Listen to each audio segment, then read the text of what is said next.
Okay, so let's talk about rock bottom and whatever happens to narcissists if they hit rock bottom. Do they ever hit rock bottom? The answer is yes, they do. And it's not a pretty sight because they don't want to hit rock bottom. They do everything they possibly can to make sure that doesn't happen. It's the absolute worst thing that could possibly happen to them, because for narcissists, it is a game of survival at all times. I mean, that's what they are in their whole lives, just feels like survival all the time.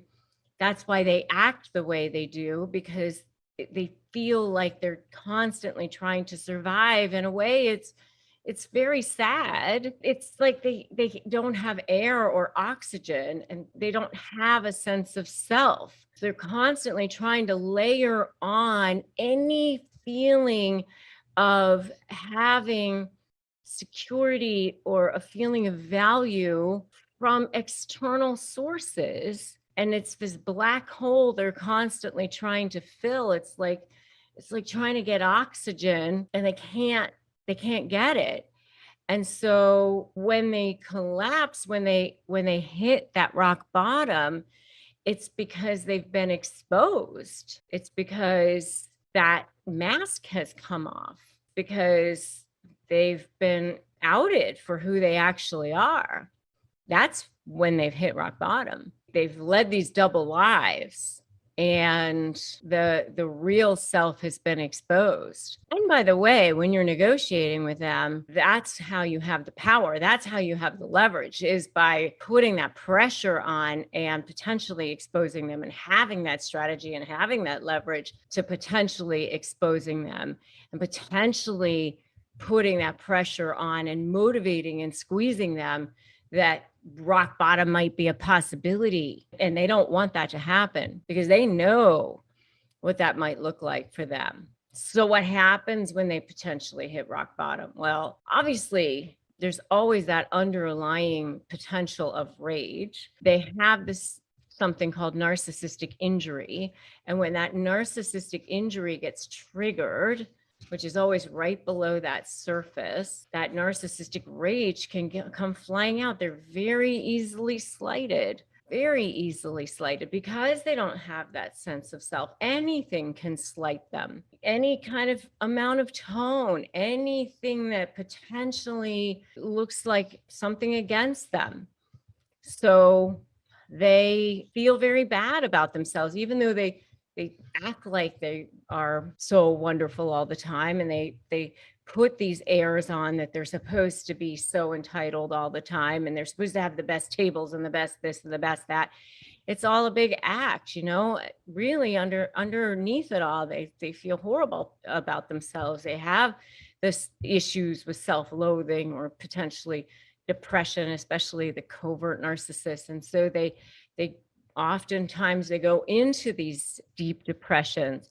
And so if they hit rock bottom, it could be deep depression, it could be deep rage. So that's what could happen. Sometimes with rock bottom, they have to kind of put themselves back together. They're shattered, right? So they have to try to find a new source of supply. They have to rebrand themselves. They have to figure out where their new source of supply is going to come from. Remember, supply is their food, their lifeblood, their oxygen. So they need to figure out, where is that new source going to come from? So they have to figure that out.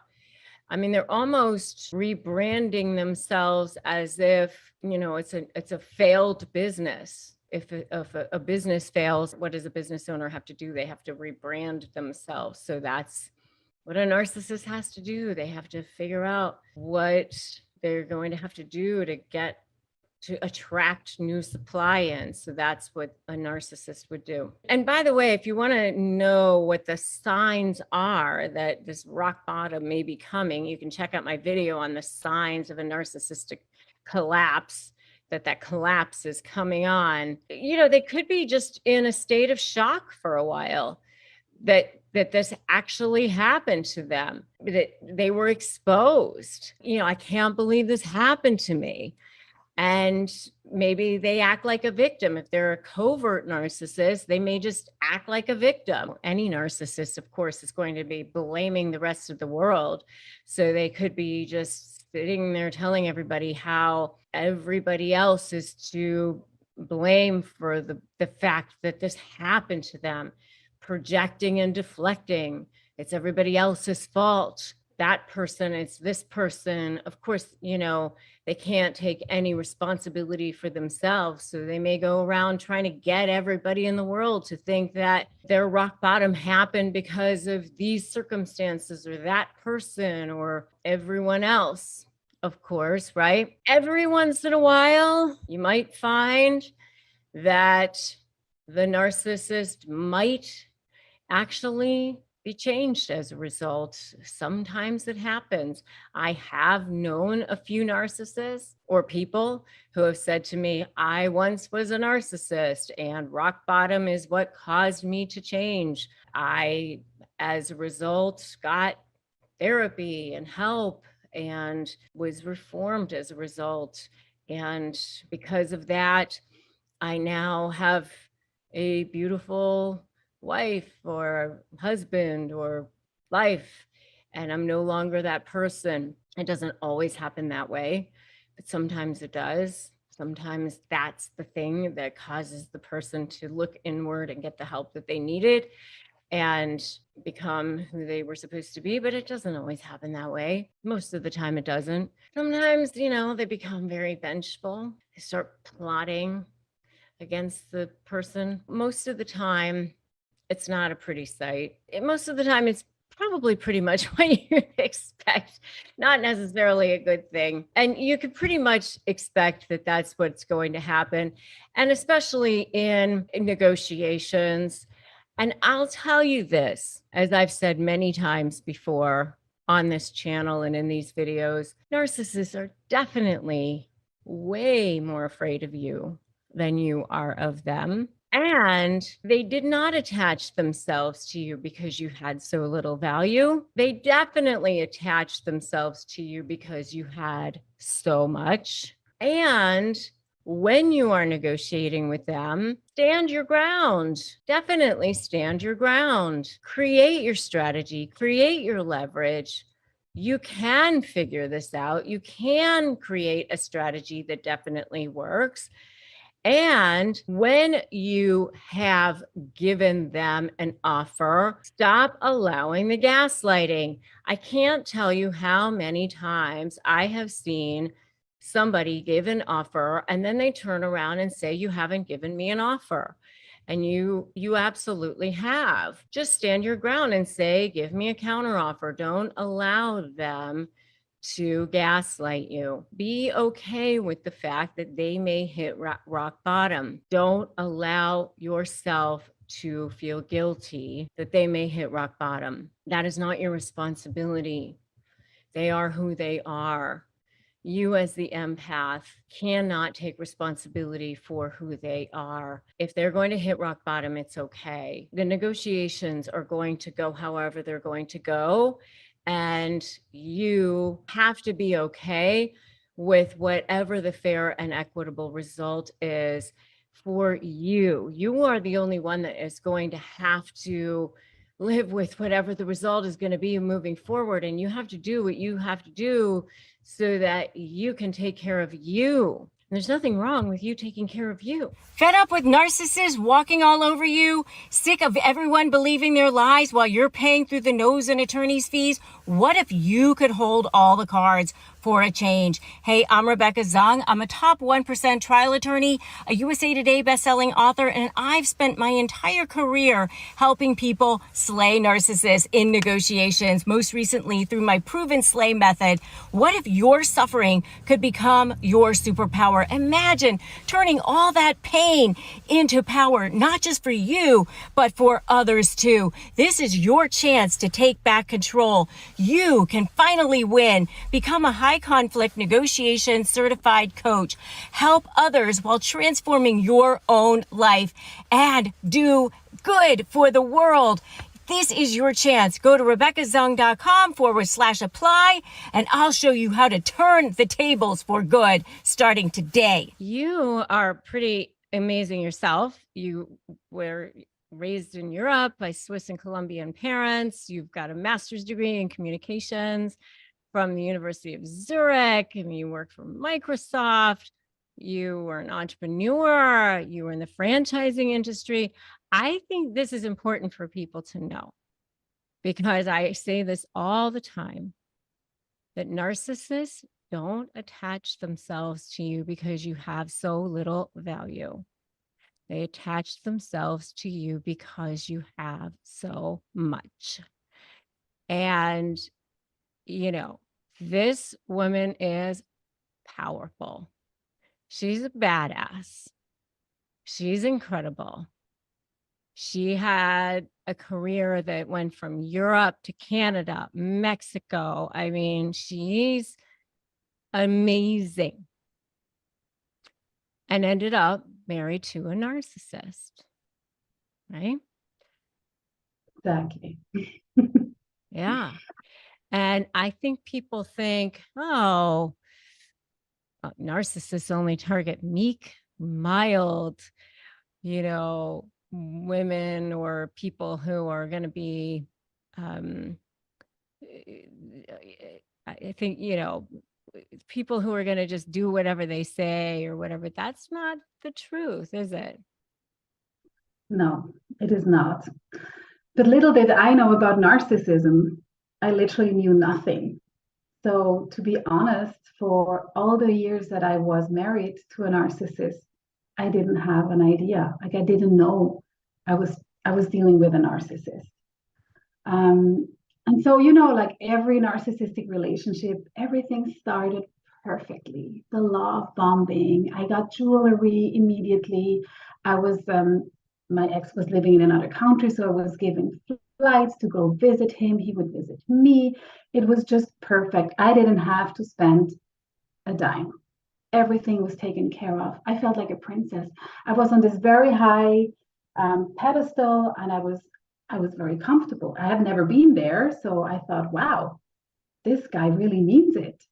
And so now looking back, it's very hard for me to put the finger at the moment where actually the things changed and the love bombing became abuse. I mean, there was always a little bit of abuse, but let's say it was 10% abuse and 90% love bombing. And then just the abuse would increase and increase and increase. And suddenly there was just way more abuse than love. And I call these crumbs of love, what I was getting once in a while. And I was living for those. And my relationship was really characterized by blaming me for the misbehavior of my husband. And I'm talking, he would get out of the car and he wanted to go fight with another driver on a red light. And while I was pregnant, sitting beside in the car, like dangerous behavior, reckless behavior. But I was taking the blame. I was the reason why he was in a bad mood.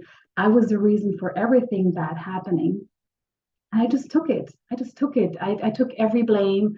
I started to believe that I was crazy, which was his favorite thing to do. He was a master gaslighter. And I just took it on. I was like, okay, I'm crazy. And I went to therapy throughout the whole relationship. I also started self-harming. I was in pain. My neck hurt, my back hurt, even my throat hurted. And I was becoming like almost two people. I was one person at home. I was sad. I was sometimes fighting. Sometimes I was in freeze mode, so I wasn't even reacting. I was just trying to survive. But then to the outside world, to my friends or family, I was still trying to be the person they knew. So this disconnect, very unhealthy disconnect of trying to be someone I wasn't because I was feeling horrible. That was really, really hard on me as well. And so there was a lot of depressive moments in our life or in my life. And at that time, so I moved to another country for him. But then we moved back to Canada. And then he hated Canada. Everything about Canada was horrible. The people, the language, the food, terrible. And again, I took the blame because I brought him here. And so the relation went on. We had a first child, a second child, and things just went downhill, downhill, downhill, downhill. But again, I did not know I was dealing with a narcissist. I was just a master in taking on the whole blame. And I didn't know. So thank you for being so willing to share and being so willing to be open, first of all. You were going to help so many people by doing this. Second of all, I want to take you back because I think it's going to help people if we go back, because there are so many people who are going to be listening to this who are where you were. And so I want to go back to that place where, first of all, what kinds of things did he say exactly to get you into, what kinds of words did he use for the love bombing? What kinds of things was he saying during the love bombing stage? I think after about 2 hours of our first date, he told me he feels a connection that he's never felt before, and that he thought we were soulmates. About that's so the second time I saw him, because again I was living somewhere else. So when I came back, the second time I saw him, he asked me if I wanted to be his girlfriend. And instead of thinking that's not normal, I thought, wow, he's so in love with me.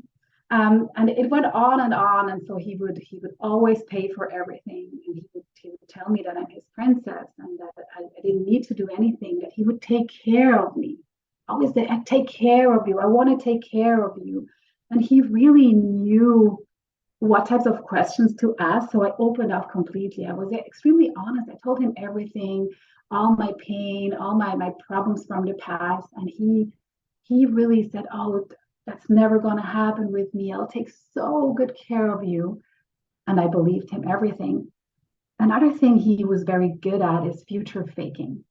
So I'm very goal oriented at work, but also in life. I always know where I'm headed. And I always have my goals and my dreams. And coincidentally, his goals and dreams were completely aligned with mine. And that's also one of the reasons why I stayed in the relationship, because I thought, well, at least we have the same goals and the same plans for the future. Mm-hmm. Mm-hmm. But it was all a lie. Right. And what kinds of red flags did you ignore? Oh my God, Rebecca. There were so many red flags, but it's also, and now I know they were red flags. Some of them I just didn't know. It was really the lack of knowledge and information that I had at that time. But just the relationship evolved way too quickly. And because also the distance, I just moved with him right away. A couple months later, I was pregnant. It's just the pace of the relationship. And his humor was only mocking people. And he would mock his own friends. He would mock his coworkers, his bosses. Like everybody around him were idiots, stupid, ugly. And that did bother me, because I'm a very positive person and I always see the good in people. And he would say that about people that I really loved. And that was very hurtful for me. That was a big one. And he was always unhappy. So he is a covert narcissist. So the victim, so always being the victim, that's a very typical one, and a victim for everything. He was always unhappy. He always painted a picture of himself like he was a superhero, but because of everybody around him, and then also including me, he wasn't able to achieve his full potential. Mm-hmm. Mm-hmm. Yeah. And then of course that turned to you, right? Of course. Yes. And so how did that happen? How did the devaluing start? It's very tough to say exactly that moment, but I think it was around the time I got pregnant the first time.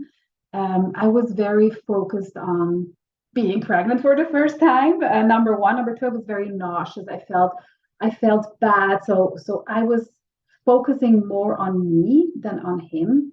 And I think that was terrible for him. So the narcissistic supply that I was usually giving him all the time wasn't coming as he was used to, and that he couldn't have it. He couldn't have it. He was horrible to me when I was pregnant. And I think that's when the shift really happened. And we never came out of there. Yeah. How long were you in this relationship? Total 7 years. Okay. Okay. Yeah. And how did you feel at the darkest place? Can you give us some color around that? Can you describe how you felt? Well, absolutely. I always had symptoms, so I always was in pain, like physical, but I went through phases of depression. I had a very low energy, and you see me, I'm a very energetic person. So for me to be completely low energy, I could barely get out of bed, and those symptoms just became more and more severe. I was self-harming, and at the end of the relationship, I was self-harming daily. And the worst moment was I had given up on myself. I believed I stopped fighting, fight, flight, freeze. So I stopped fighting and just completely went into freeze, accepting that I'm crazy, that I'm a horrible mother, that I'm a horrible wife, and just altogether a horrible negative person. I took it in and I just completely accepted that just to be in peace. I just didn't want to fight anymore because I had no more energy. I was in absolute survival mode. And I could feel almost like as if I was beside myself. I was so far away from me as who I am, from my essence, that I could feel myself being beside me. It's the worst feeling in the world. Wow. You could feel yourself being beside you. That is so powerful. Like your true self almost. Yeah. It's almost like your soul Yeah. is Well, it inside you, wasn't, in yeah, there it was really somewhere. bad. Like your real. I almost get the chills. Yeah. Yeah. So how did that change? Where did the pivot happen? So I'm still not knowing that I'm dealing with a narcissist. So I'm at these very dark places, still thinking that's just me and something is wrong. And I was constantly researching personality disorders for me to see what's wrong with me. And then being a mom of two little children, not being able to function the way I wanted to function for them, like it was very, very, it was killing me. It was really, really bad. And it was a more a coincidence. So on an average day where I was being told that I'm a bad person and that I'm crazy, my ex-husband went on to tell me, you're not even able to do therapy right. Oh my God.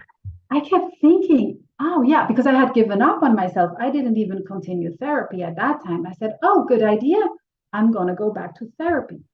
So I make an appointment. It is COVID, so the appointment happens over the screen, like we're talking right now. Um, and I'm just sitting there and I'm saying, I'm here because my husband says I'm crazy and that I'm not even doing therapy right. And the therapist tells me, is he a gaslighter? Is he gaslighting you? And I'm like, guess what? I had never heard that word before. It was a new word. What is that? So she sends me over a little overview. I'm starting to read. So all like sentences that gaslighters use a lot. Things like, I never said that, you're crazy, you're too sensitive. And my eyes like popped. I'm like, I cannot, this is a thing? Like people do that on purpose? I couldn't believe it. It was like she just lit a match in a very dark tunnel. And I'm like, what is happening? I couldn't believe it. This was a thing. And then she went on and said, He probably also lacks empathy. Sends me the next overview. And I go through the list again. I'm like, oh my God, him. This is my husband. So I had a lot to I had a lot to chew on. I went home for the next 3 nights because during the day I was still a mom and a wife.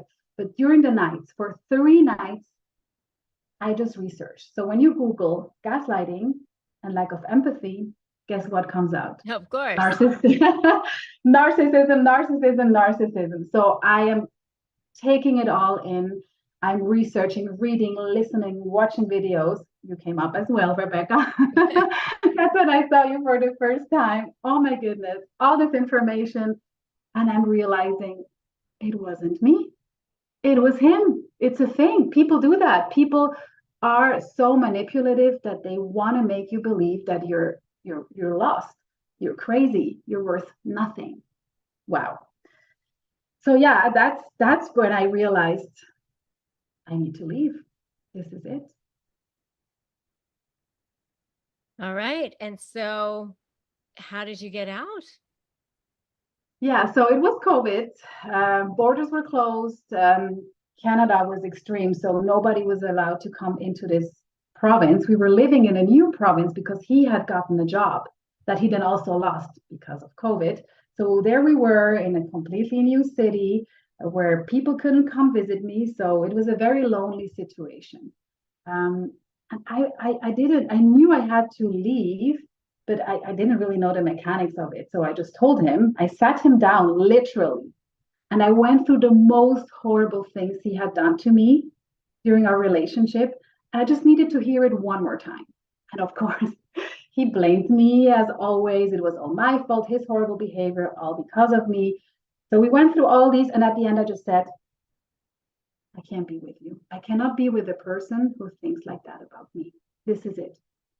He asked me to stay in the apartment because where was he going to go? It was COVID. He was going to look for an apartment.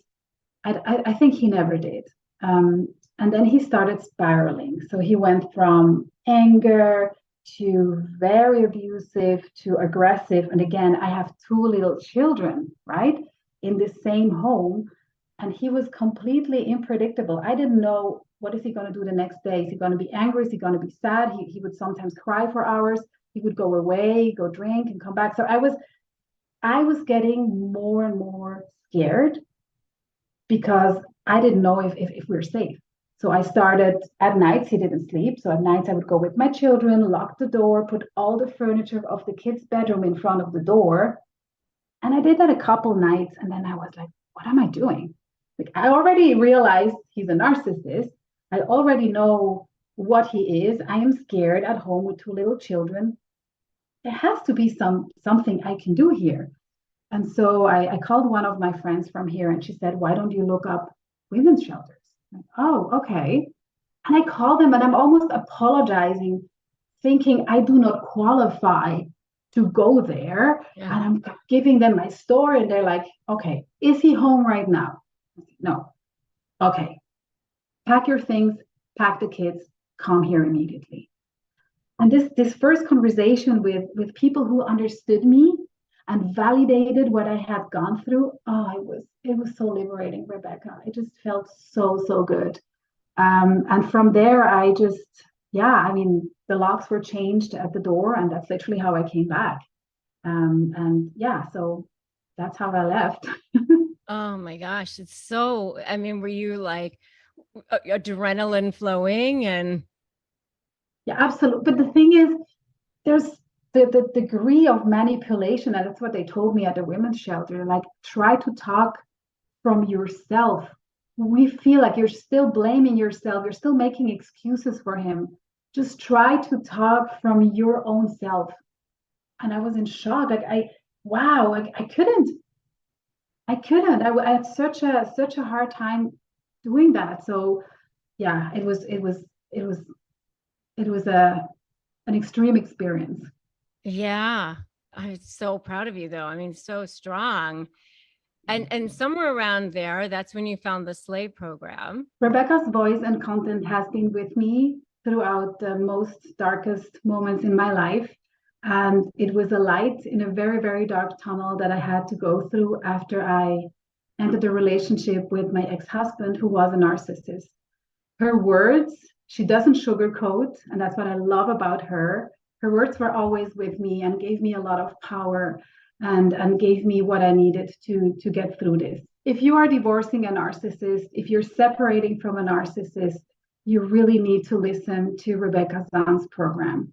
It absolutely is helpful. It helps you get through the worst moment in your life, and it's a light at the end of the tunnel. So, and how did the program help you shift your mindset to feel empowered and all of that? So I was I felt extremely great after I had just left the narcissist. But then after I got a lawyer and I was told, your kids have to see their dad. That's when my new great world just broke again. And I was again, like, I felt terrible again. Like, how is this possible? How am I going to give my kids into the care of this man? And I felt like a victim. I felt like a victim from the legal system. I felt like a victim because the narcissist seemed to get away with everything.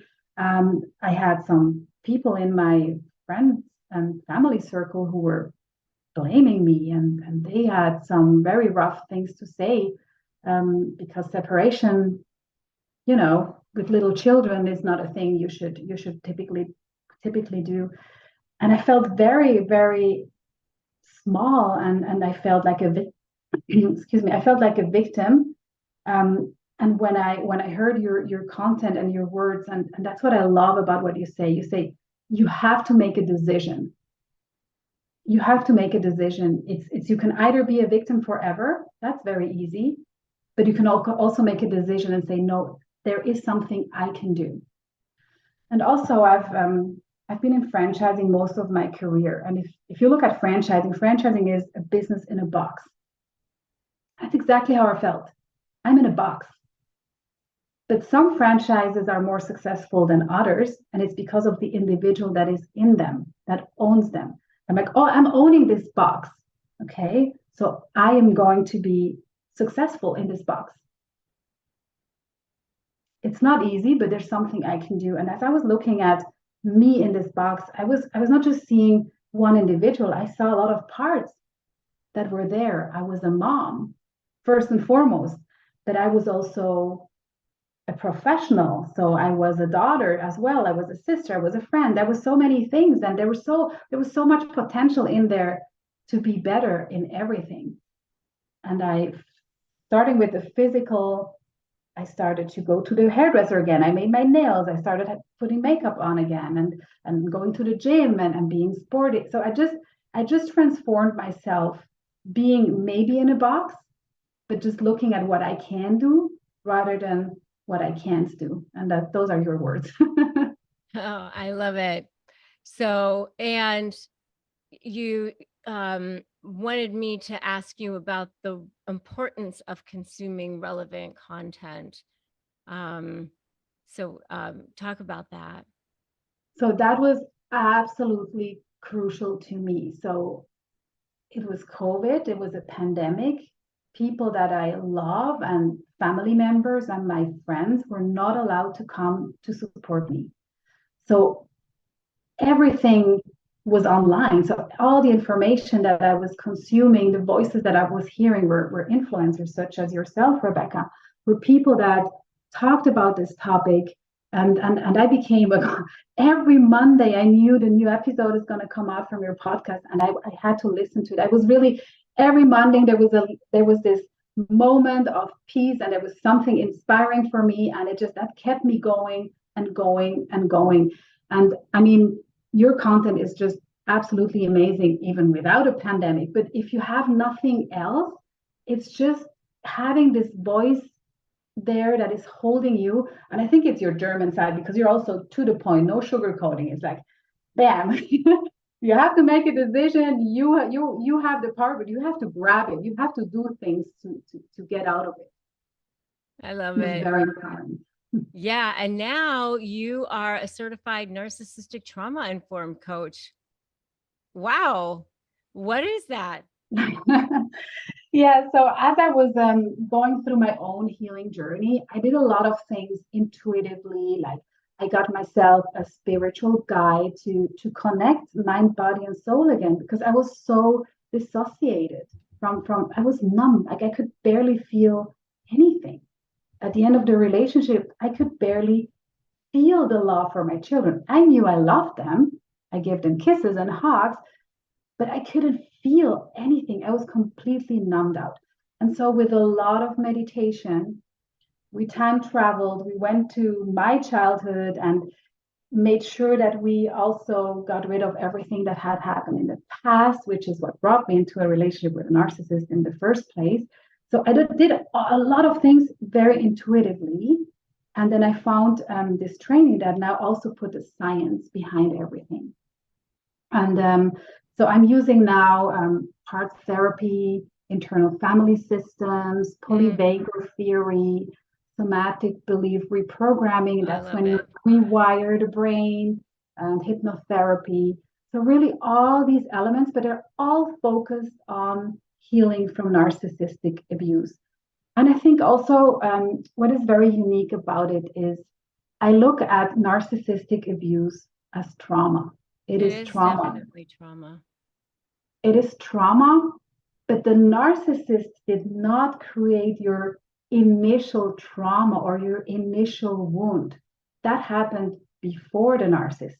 They're Definitely. just very smart and they just know how to use it first to lure you in. So the love bombing is based on your core wound, on your false belief about yourself, be it I'm not lovable or I'm not good enough or I don't matter. They're gonna take that and soothe that wound and make sure you feel amazing, and then they're gonna use it against you. And that's why when you're able to realize what is my core wound, what happened to me, what brought me to this narcissist in the first time, if you can go there and heal that wound, I mean, then you're golden. And not just for yourself, but for your children. If you're a parent and you're able to heal from childhood trauma, imagine what type of a parent that makes you. This show is sponsored by BetterHelp. Let's be real. Therapy can feel like a really big investment, but your mental health is just as important as your physical health. Traditional in-person therapy can cost $100 to $250 per session, but with BetterHelp, you can save up to 50% per session on average. You pay a flat weekly fee, which means more peace of mind for less. Therapy should feel accessible, not like a luxury. BetterHelp gives you that, all from the comfort from your home. And with over 30,000 therapists to choose from and 5 million people served globally, this is the world's largest online therapy platform, and you can switch therapists at any time. Your well-being is worth it. Visit betterhelp.com/negotiate today to get 10% off your first month. That's BetterHelp, HELP.com/negotiate. Let's go back to when you first started this journey. You got into a relationship with a particular individual. How did that start for you? Started with an introduction from someone else, and this person was wonderful on the surface. And I think I've said this before, I was the diamond of all diamond supply at the time. That relationship went on for about a year, and it resulted in a pregnancy. And when the pregnancy happened, about Just 2 days after, I'm when you sorry. say the diamond of all diamond supply, Mhm. not all people know what that means. So Okay. let's define that for some people. Okay. So for high conflict individuals, there's two types of supply: cold supply, diamond supply. Diamond supply is how they are perceived in public, what matters most to them. And cold supply is the low end supply where they're kind of putting the screws to people to get that supply they need. So the diamond supply is part of love bombing, I guess, right? Um, Their image. Say again? It's image. image. Yeah. Yeah. So what were you doing to give this individual diamond level supply? Um, Putting them, I guess, on a pedestal, making them feel special. I felt special at the time, so you reciprocate. Um, but that, that went away after a while, as it always does when you're dealing with these individuals. And like I said, after a year of pretty good time, it turned into a pregnancy. And that's when the mask came off. So, like many people have been in this situation, when there's a turning point, there's a big turning point. And about 2 days after I was told that there was a pregnancy, I turned into a deadbeat dad, literally. And we're just at conception at this point, and I'm already a deadbeat dad. So that was kind of disheartening. And you were, and when you say you turned into a deadbeat dad, did you do something that changed? Did your personality change in some way? Nothing at all. I just feel it was part of devaluation to put me into line, put me in check, to get me to agree to things that I didn't want to agree to, that were under pressure and duress. So I think that's how it came about. But I'm not easily pushed over. So, I have my boundaries in place and I know who I am. So when you stand up for yourself, that's when the conflict happens and you get the result. I mean, you get that response, which is kind of like the devaluation, kind of put you in place to try to get compliance. So this individual was starting to demand things from you. Correct. Yes. Okay. And you were not going along with what this person wanted. Not at all. I wasn't going to be pressured into doing anything. Plus, everything happened so fast. So I had to take things in stride. I have to evaluate. And that's just how I operate. Let me just make it clear, because it could sound like the way you're saying this, it makes it sort of sound like maybe you didn't want to be in the child's life. Absolutely. That's Absolutely. not what you're saying. No. If anything, I was amazed that a child was coming at this time in my life, and I needed time to process it. And that was it. He's the best thing that's ever happened to me at this point, and so no, I didn't do anything other than I was being pressured, to move in, that type of thing. Yeah, I see. So things like that were happening way too fast, and things don't happen that fast, so it was something to be on red alert about. Okay. But you did want to be a part of the child's life. Absolutely. Okay. And so then what happened after that? The pregnancy ensued, and I was in the relationship, and things were popping up as you go through the process of the devaluation. Hung in there as long as I could. My son was born. I was so happy, and I was in his life for about 5 months. We were still together, and it got to a point where, again, the devaluation, the accusations, became too much, and it appeared that it was something that I couldn't handle, nor did I want to participate in front of a child. I did everything I could, to be that person in their life and in my son's life. And unfortunately, you can't do enough when you're dealing with these people. No matter how good you are, no matter how much of yourself you invest, it's never enough. And it becomes a bottomless pit.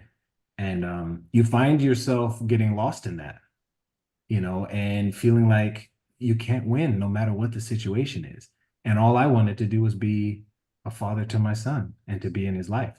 And everything that was coming back to me was pushing me out or making me feel unworthy of that, when I did nothing along the way to deserve that. Right. And that's a bad feeling. That's a bad feeling. And so how did it make you feel when she started calling you a deadbeat dad and trying to push you out? How were you feeling at that point? I was surprised at first, because you don't expect to hear that. First of all, it's unwarranted. The child's not here yet. I'm a deadbeat dad. But as things went on, you start to, for one, you second guess yourself. Even though I'm pretty solid and I know who I am, the tactics that they use make you second guess yourself, and you start thinking, why is this happening? I'm not doing anything wrong. So then in turn, you try to do more and you get the same result. And that's how a trauma bond is formed, I'm assuming. And I kind of sensed that as I was going along. And again, you have these like little spidey senses in you that tell you that something is not right. And I didn't want to fall into a trap of just going head first and being manipulated. So those feelings are just, again, when a child is on the line and all you want to do is be part of that child's life, it's a very awful feeling, as a dad, to be excluded or kind of pushed out, and it's my only child. And he's a boy. So. Yeah. So, and then after he was born and you were, it was becoming clear that you weren't going to be staying together. Mhm. Was there any fear there that perhaps you weren't going to be able to be in his life as much as you wanted? Yes, absolutely. You think, first of all, when, I did the discard. So when I had enough, basically, of the accusations, there was an accusation that I just couldn't tolerate. And so I had to remove myself from that situation.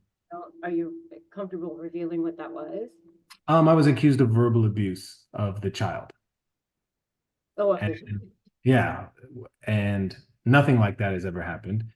And I figured to myself, and people in this situation probably can identify, is if something like that can be said, then you realize there's no boundaries. So that means it's going to go even further than that. So I decided to remove myself in that situation right then and there. And when that happened, I became public enemy number one, as you put. And I would say the second mask came off that time. And I was dealing with a person who I never knew. And I'm the enemy. I'm the worst thing ever. And that's when I had fear that I may not be in my child's life. And because of the accusations. And you feel, as a man, you feel going into family court that, the law is kind of against you, I guess, because you always have heard that, oh, children need to be with the mother. I guess it was called the tender years. It was, yeah. But that's no longer in play. And there's many studies out now from, saying that there should be equal time between mother and father. So I learned that early on, and I decided I was not gonna allow someone to not allow me to be in my son's life. And I was dedicated to that. And there was nothing that was going to stop me from being in my son's life, no matter what. And I had to endure a lot. And I'm in a much better place now. But, when you're dealing with high conflict individuals, they do their part to make your life miserable, to almost like to get you to throw in the towel. It's like a battle of attrition. And I wasn't going to get into that, no matter what the situation. I like that. It's a battle of attrition. It's so true. And a lot of people, they just think they're never going to get there. Yeah. And you do feel that way, and there's despair. And you ask yourself, why am I in this situation? This should be so simple. There's a child here, like the child should come first. Where, I tell this to my friends, baby mama drama or baby daddy drama is one thing, and as funny as that sounds, but when you add that special sauce of a high conflict personality type on top, you're in an entirely different realm. And it tests you, and again, when all you want is to be in your child's life and to have a normal life with the peace that you had prior to this interaction, it's rough. And it calls for a lot of sleepless nights, figuring, how did I get here? How do I get out of this? What did I do to deserve this? That too. Yeah. And what I did to deserve it, I was a good person. We're targeted for a reason. We're good. Like you say, we have value and we have light, and they're attracted to it and they want to take it. Yeah, exactly. Mhm. So how did you eventually figure this out? What happened? Well, early on in this journey, once I recognized what I was dealing with, high conflict personality type, I started studying. I'm that type of person. I'll feed myself as much information as possible just so that I know what I'm dealing with in any situation, business, personal, whatever the situation is. And I stumbled across your videos and I learned about you early on. And there's so much value in the information that you have online. It was invaluable and it helped me so much. And I learned early on about the power of documentation and leverage. You know, the SLAY method itself is just incredible. And the L, which stands for leverage, you know, the power of documentation. I mean, that's a pillar in the method itself. And that's the one that I gravitated to right away. Because when you're dealing with a high conflict individual, you know, there's, you know, the drama and the trauma and the accusations and the harassment. There's so much going on that you have to document it. And that becomes a chore in and of itself. And so during that process, when I learned that early on, I figured it was something I had to do, but it became so overwhelming because the time when I had my son, I was being harassed. And then when I didn't have him, I was spending time documenting all the harassment and putting things in order. So it was affecting my time with my son and my bonding, and then affecting my personal time and my professional time. And again, it feels like you're under a rock and it never stops coming. Like I said, it's a battle of attrition. It's trying to get you to throw in the towel. And I had to build a defense and start with boundaries. Yeah. And to be clear, you got my SLAY program, which Yes. is SLAY stands for strategy, leverage, anticipate, and focus on you. Mhm. So you started building leverage Mhm. through the SLAY program, and you started, Yes. okay, strategy, first of all, is building that vision, knowing where you want to go. And you Yes. knew where you wanted to go. You knew what your clear vision was of the end goal. Yes. And so, okay, how do I get there? What are the steps? What are the action steps I need to take? Okay, now what leverage do I need? All right, now how do I build it? And so you actually came up with your own app, which I want to talk about. Yes. It's pretty genius. So let's talk about that. Okay, so during well, first of all, the app is called Custody Keep, and it's a child-centric document organization tool to help individuals who are in a custody battle or any legal battle with a high conflict personality type. And it was born out of my, you know, my personal journey in this documentation process. I was talking about how overwhelming it can be. And I had notes when I got home. I would email myself notes. I would say notes into my phone, anything and everything to capture the moment. And it became scattered. And on top of being bombarded with harassment and all this stuff going on, you still have all this stuff in the back of your mind.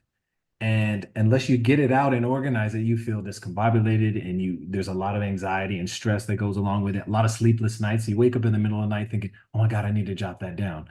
And it becomes, again, overwhelming, like a second job, you know, and all I wanted to do was be with my son. I'm sorry.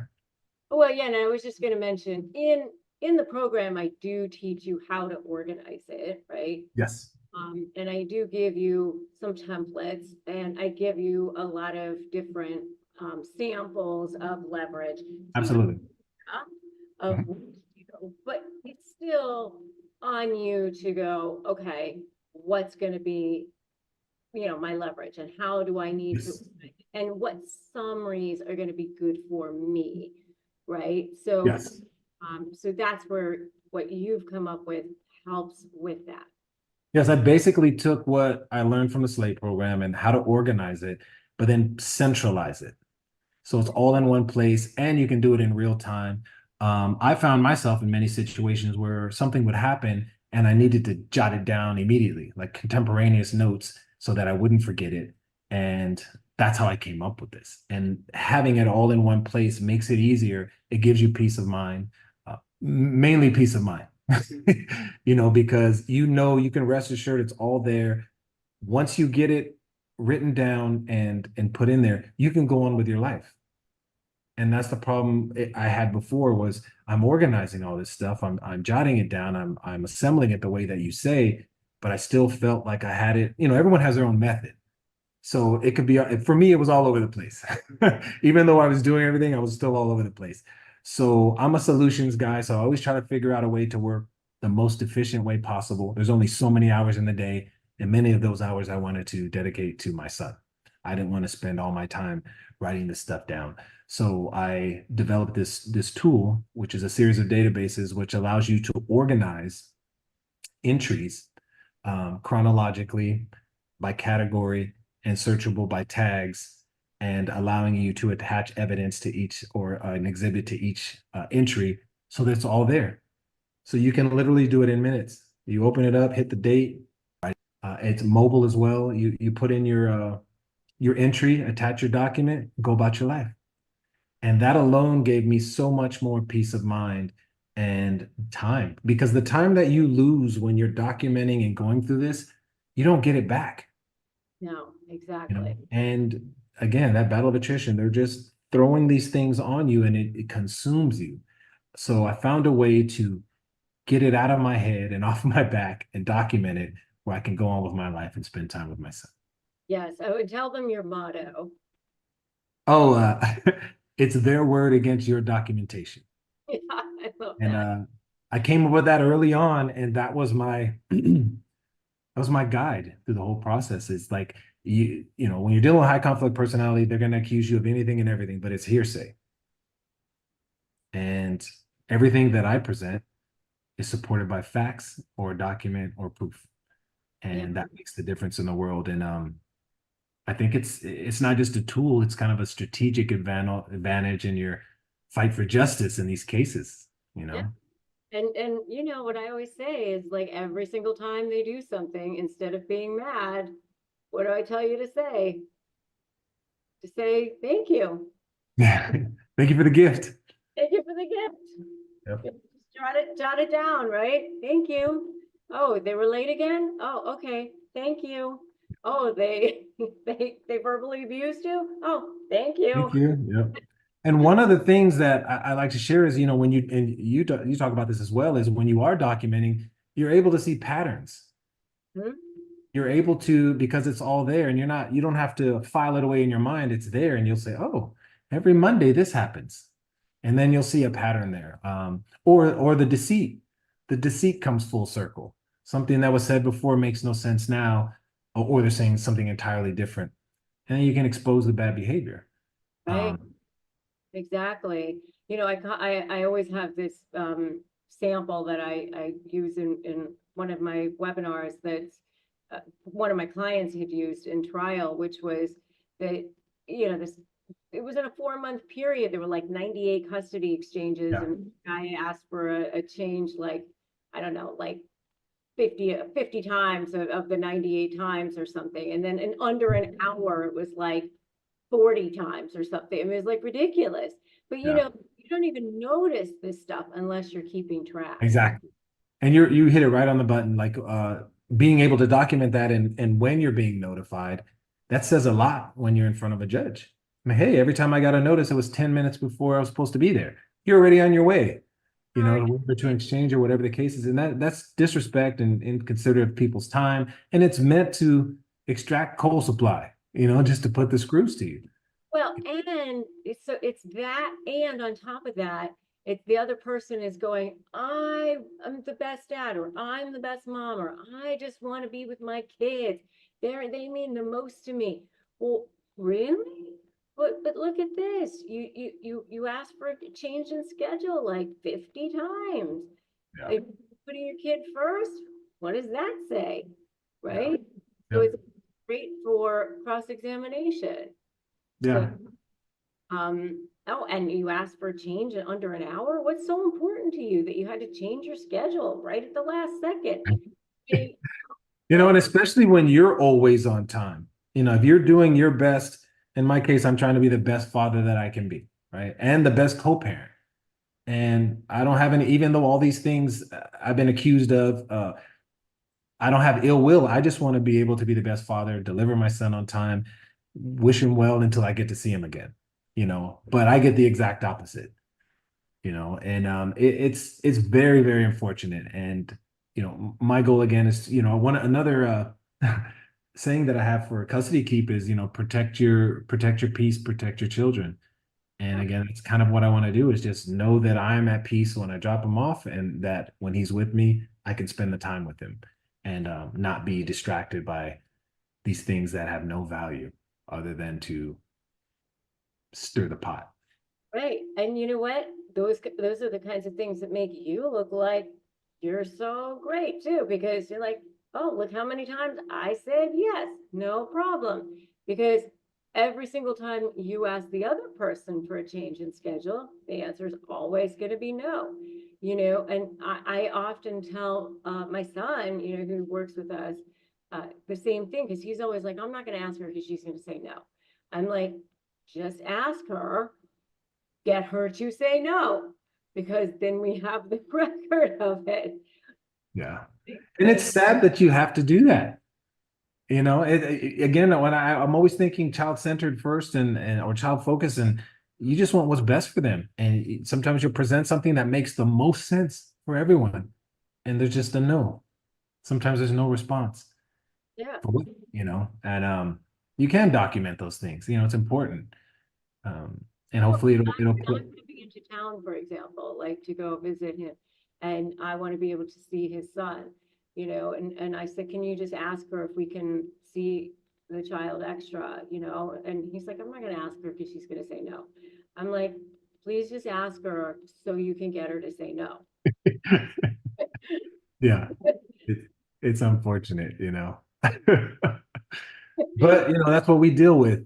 And through the slay method, it's been super helpful in, again, building boundaries, creating that invisible bubble to protect yourself and protect your peace, and creating the leverage to get the outcome that you want. And the strategy part too, again, I knew exactly what I wanted to be in my son's life. That was it. There was no ill will, nothing else. I just want to make sure and ensure that I'm in his life.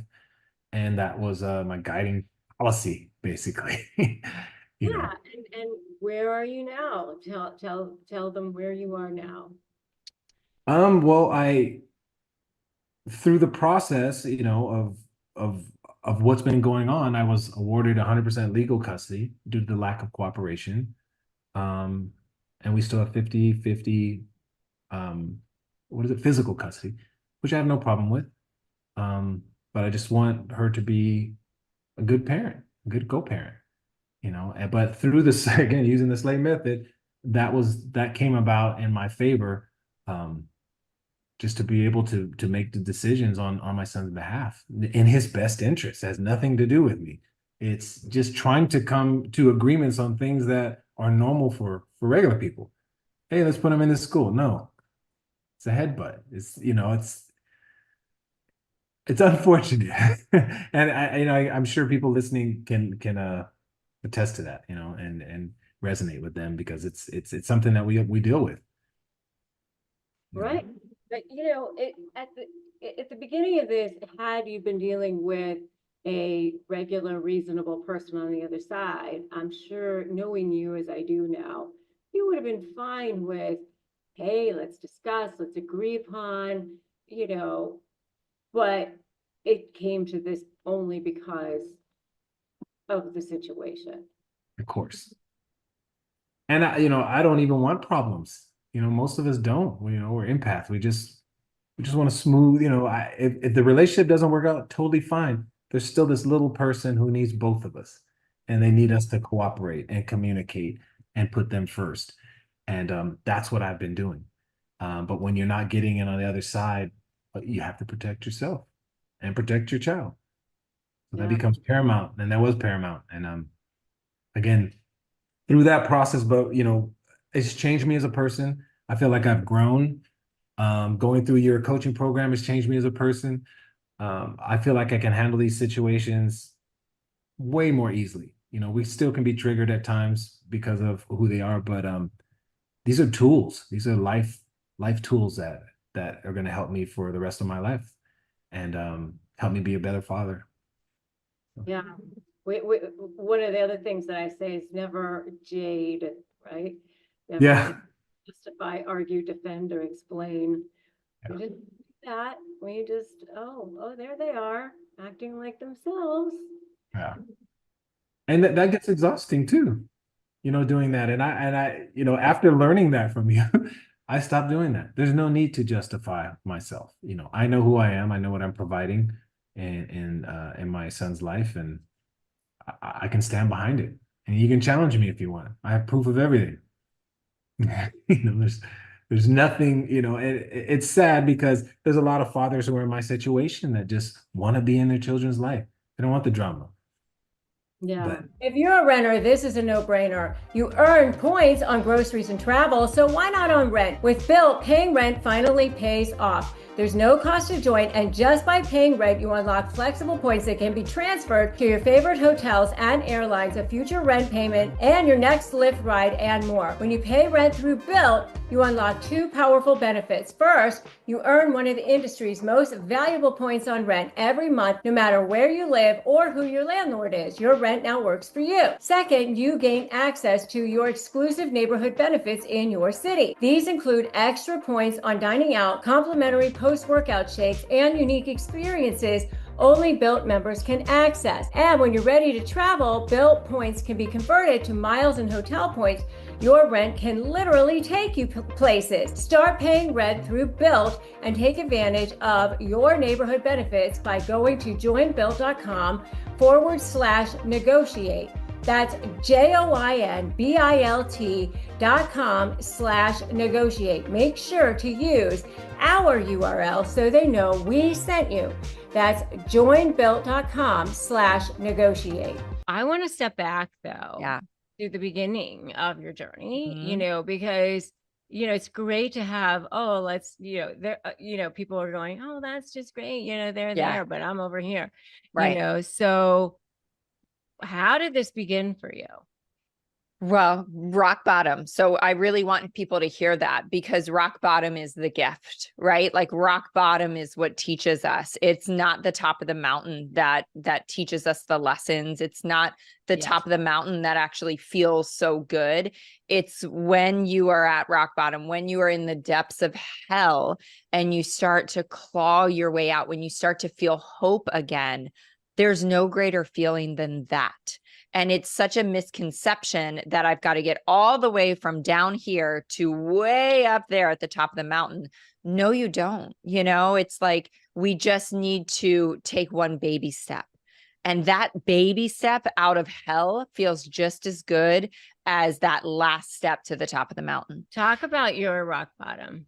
Yeah. So it was, it's so interesting, my like journey into rock bottom, because I came from a very, I don't think there's anything as normal. There's no normal family anymore, but mine was kind of normal. Like there wasn't any alcoholic parent or abuse happening. There wasn't anything extreme to make sense of my extreme addiction, at such a young age.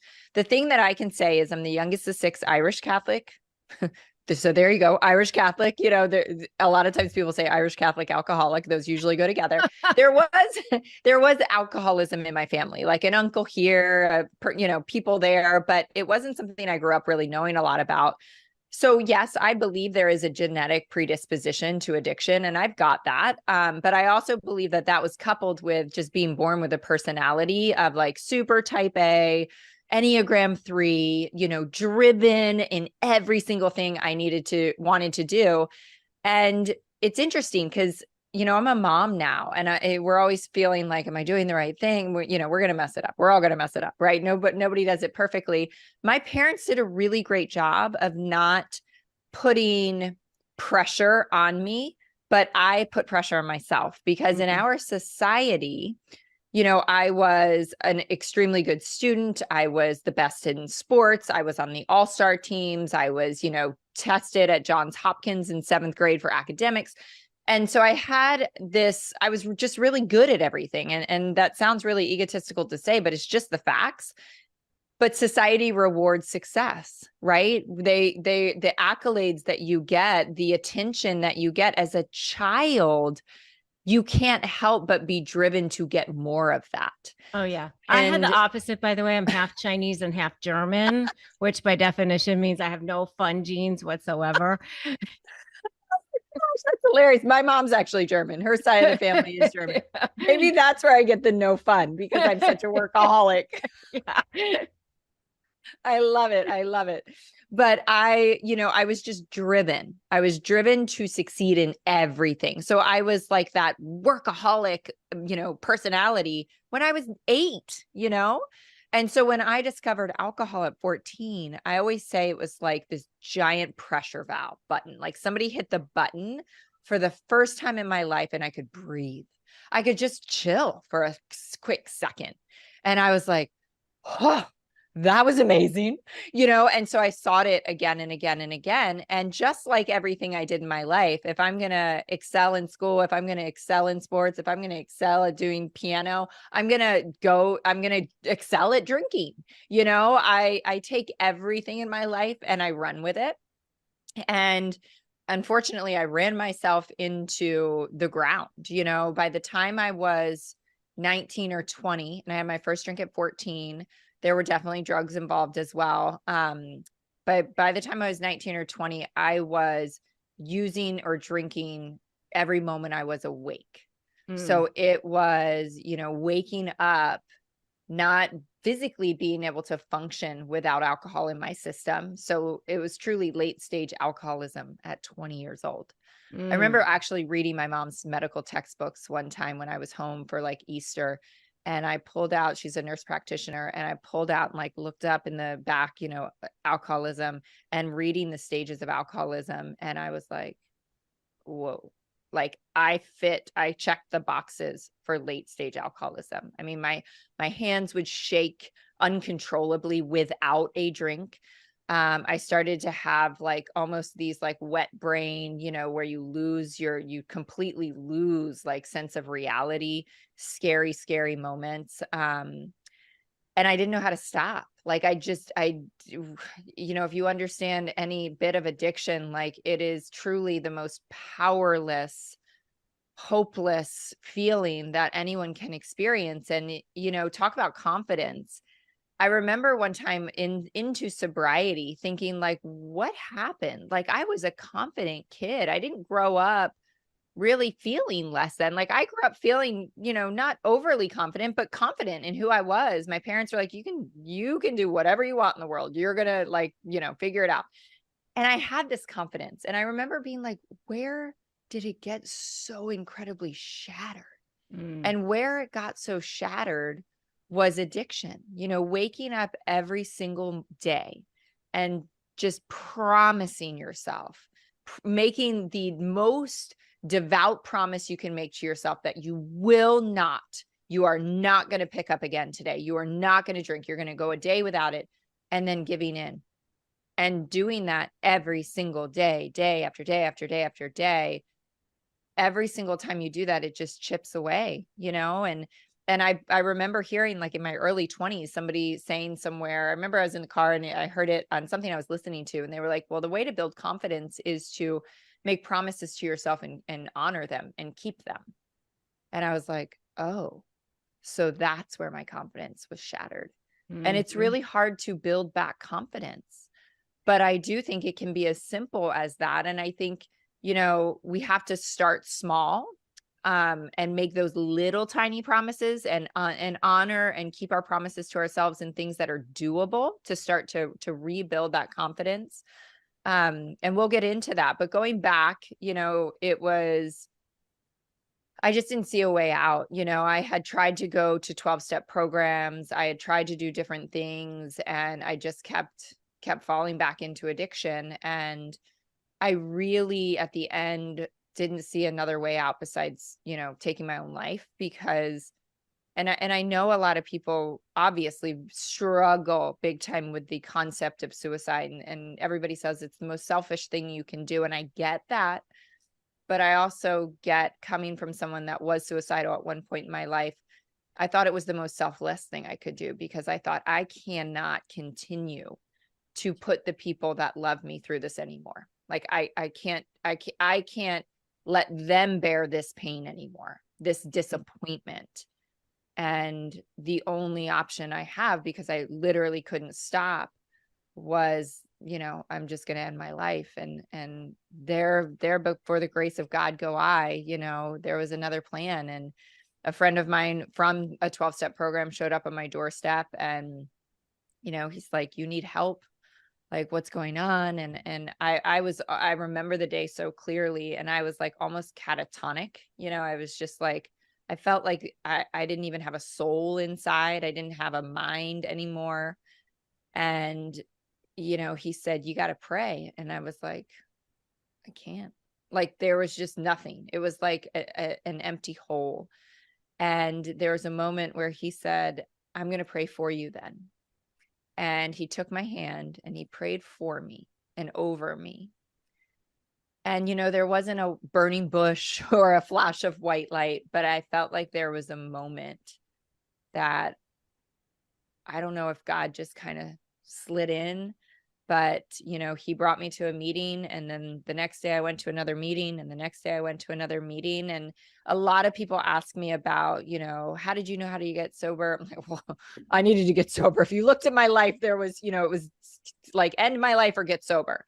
So it was that bad. And I don't think every addict or alcoholic needs to ride the elevator down that far. But what I did to get sober was, I remember, you know, talking in 12-step meetings after I'd been sober for a little while, and saying, every waking hour, unless I am either I'm asleep or I'm at my job or I am with people in recovery, I am at a meeting, I was so far gone that I couldn't even be alone for 30 minutes, really, my first year of sobriety. And it's why they have, you know, halfway houses and sober living homes. I needed to just immerse myself. And, you know, I was blessed enough to be living in Southern California, where there's, you know, a million meetings every hour of every day on every corner. And I was also 21 years old when I got sober, and there was a huge young people's, you know, community there. So it was a really great experience, because we were going to concerts sober, we were snowboarding sober, we were sailing, we were living our lives, you know. And I thought the moment that I took that sober path, that it was the end of my life. Of course, like, oh my gosh, I'm not going to be able to party anymore. Oh my gosh, I'm going to miss out on my whole life. And it was just the beginning. You know, it was the beginning of a spiritual journey. It was the beginning of my personal growth journey. And gosh, I look back and I'm so grateful. I'm so And you've freaking remained grateful. sober since? Yeah. Yeah. I've been sober for like 20, well, I'm 46. So 20 some years. Yeah. Yeah. It's been an Wow, incredible. that's amazing that you've stayed sober that long. Yeah. And like, that's beautiful. Thank you. Beautiful. Thank you. And I think once you I don't even want to say conquer that, because I really feel like a lot of the gift of sobriety is grace. But there is certain things you do when you're trying to overcome something that is literally has you in its death grip, you know, even if it was cancer, which is a disease just like alcoholism. I know it's hard for people to differentiate, but when you have walked through something so big and come out the other side, you can look back, no matter what obstacles come in the future, you can kind of look back and go, okay, what did I do? I leaned into people that have gone through this struggle before. I, you know, did certain practices. I got more prayerful. I connected to my spirituality. There were actions that I took. And even in sobriety, it was like, well, really, I just went to the people that were like, I was like, I don't know how to do this. And there are people in, you know, recovery rooms that are like, well, I've walked through this, so let me teach you what I did. Just do what I've done and you will have what I have. And even in entrepreneurship, it's been the same thing. It's like, let me find the person that is either, you know, experienced this obstacle or is where I want to be, and let me learn from them and let me follow in their footsteps and let me be teachable, right? Let me be teachable. And if I can do that, first of all, they're proof that you can get to wherever you need to get to, whatever the obstacle is. but we need to ask for help. I mean, it's so cliche to say, but it's like, that's the first step, right? We need to reach out and ask for help. So many people on social media reach out to me that are drowning in the misery of addiction, but they're alone in it.